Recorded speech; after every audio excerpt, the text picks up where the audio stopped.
ada an-nadru ilal bakhil yuksil qalba, itu banyak sekali. Namun sebenarnya menurut kami yang perlu disikapi, kita dalam memahami salah satu makalah hikmah itu yang jelas perlu menakar terhadap kualitas kita sendiri, atau sampai sejauh mana sebenarnya kemampuan kita dalam merespon hal-hal negatif atau hal yang baik.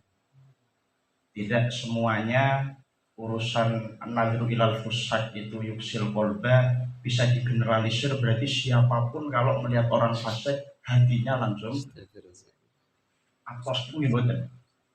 Tentu kita perlu memahami konteks dari ucapan itu, dan kita juga perlu memahami yang mendauhkan siapa. Kalau yang mendauhkan adalah, mohon maaf, orang yang itu ada di makom tajrid, ada di makom yang itu memang wiritan terus nggih. Mboten usah kerja tapi oleh sowanan terus misalnya.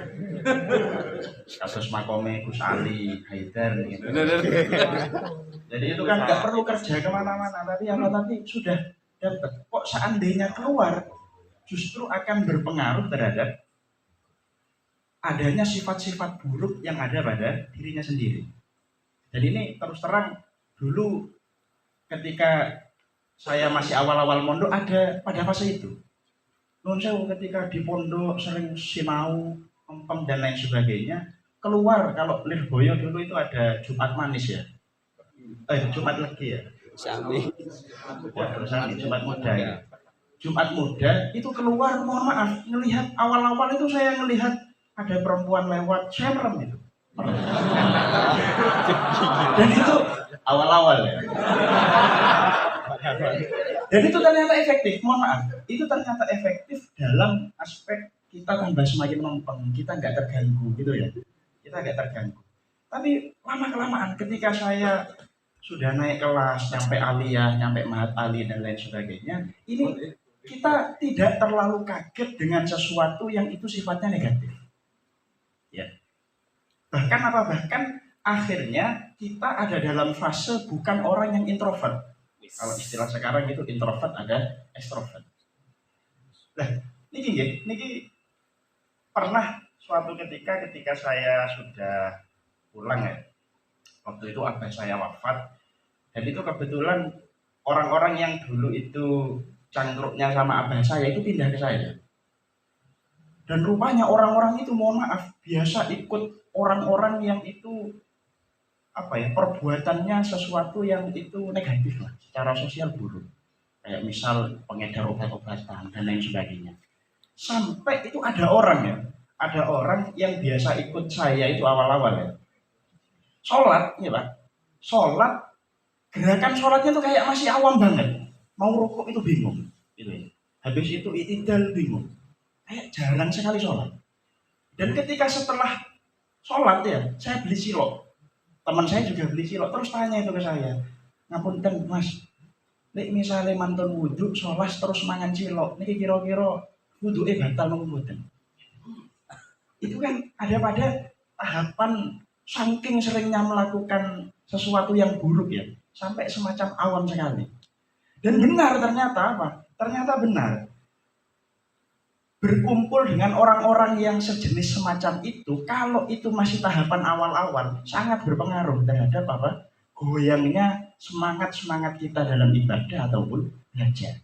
Pasti itu berpengaruh ketika awal-awal. Akhirnya waktu itu karena saya bingung, saya sowan ke Gus saya. Waktu itu ke Gus Arif Ridwan itu. Niku ternyata bilang gini, loh, siklusnya memang ngoten Mbak Ibin. Sampeyan monggo, ajenge serawung kali pengedar, ajenge serawung kali nopo monggo. Tapi pada momen-momen seperti itu, tolong diselingi sama yang namanya jenengan sowan teng tiang-tiang sing soleh. Kalau bahasa beliau, sowan ke orang-orang soleh yang original, gitu. Bukan orang soleh yang KW. Nah ini ternyata memang benar ya, benar. Jadi makanya menurut saya pribadi akhirnya saya menyimpulkan bahwa dalam merespon perkataan tadi, bertemu dengan orang fasik itu mengeraskan hati dan lain sebagainya, ini tentunya perlu melihat objek diri kita. Kita perlu tahu dulu diri kita itu level ketika bertemu orang fasik ada dalam level yang berapa. Kalau levelnya masih level 4 gitu ya, jangan coba-coba. Gitu nih. Baru kalau kelasnya itu sudah di atas gitu ya, maka kita, padahal mohon maaf, kita itu tidak hanya diwajibkan untuk menasihati orang fasik, tapi apa? Tapi mendakwai mereka. Saya masih ingat kalau dawuhnya Abah dulu ya tahun kemarin ketika membahas tentang dakwah di pelacuran. Jawabnya Abah itu simpel. Loh, nek encen pengen dakwah tenanan, ya dakwah di lingkungan sing koyo ngono. Bahwa apa? Bahwa bahkan beliau memberikan retorika yang sangat dalam ya. Yang namanya orang diakui sebagai dia adalah mahir dalam apa? Dalam menservis sepeda. Itu bukan orang yang cuma bisa mengganti ban saja. Orang kok misal naik sepeda bannya bocor gitu ya, terus nempel ban, ini dia belum dikatakan mahir dalam apa namanya menservis sepeda. Yang namanya orang ahli servis sepeda itu adalah orang yang mana orang itu bisa membongkar apa namanya velg yang sudah hancur gitu ya, terus membongkar pedalnya sudah rusak, terus apa namanya besinya sudah miring. Kok dia bisa membuat sepeda yang itu tampak rusak terus bisa digunakan sebagai normal? Itu tukang servis yang sesungguhnya. Jadi makanya kalau menurut kami pribadi tadi ya, kalau soal nadru ilal fasek yuksil kolba, ini perlu kita letakkan dalam tataran yang tepat. Jadi tidak semua orang ketika dia bertemu dengan orang fasik langsung hatinya itu menjadi itu ya. Tapi itu ya memang ada, tapi bisa kita alternatifkan dengan yang namanya sowan-sowan ke ulama dan sowan-sowan ke orang-orang soleh. Mungkin ini kurang saja ulama.